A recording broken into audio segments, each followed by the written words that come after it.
Is there any further? Mr. Moulton's recognized. Thank you, Mr. Chairman. I would just like to make two quick points. The first is, why would we want to take this option off the table for our Department of Defense? Why would we want to say to them, you cannot use all the benefits that my colleagues have outlined that come with project labor agreements, that ensure that work will get done on time, on budget, and with the most skilled workforce available? The second point I'd like to make is that our unions have been extraordinarily generous to our veterans. And a lot of Marines that I served with have gone on to join unions. Unions regularly make efforts to recruit veterans and to give them the opportunities that they deserve when they get out of the service. For complicated projects upon which our national security depends, we should have all options on the table to make sure they're done right. So I hope you will join me in rejecting this amendment. Go back. Gentleman yields back. Chair recognizes the gentleman from Florida, Mr. Mills. Thank you so much, Mr. Chairman. With this, I'd like to yield some time to my colleague, Florida man Matt Gaetz.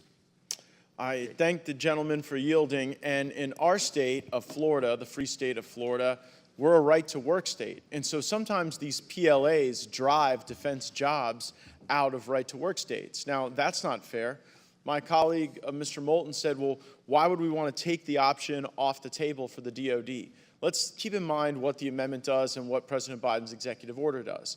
President Biden's executive order constrains the choices of the DOD on these large projects solely to union shops. We're saying if the union shop wants to compete, that's fine.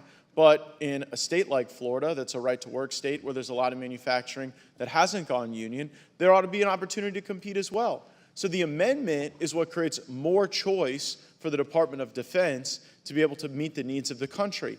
And I think that's especially poignant after all of our force posture hearings and after the hearings that we've had with military leadership, where we have seen the impact of supply chain issues.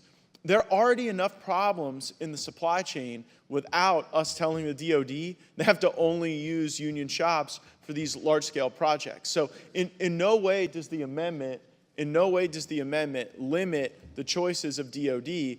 It unlocks more opportunity to be able to meet the needs of the warfighter. I thank my colleague for yielding. I yield back. Thank you, and that I yield back. Okay, Chair recognizes Ms. Houlihan. I'd like to yield my time to Mr. Norcross. Thank you for yielding. Listen, if you repeat a lie enough times, it comes true. There is nothing in a project labor agreement that requires the use of a union contractor or union workers.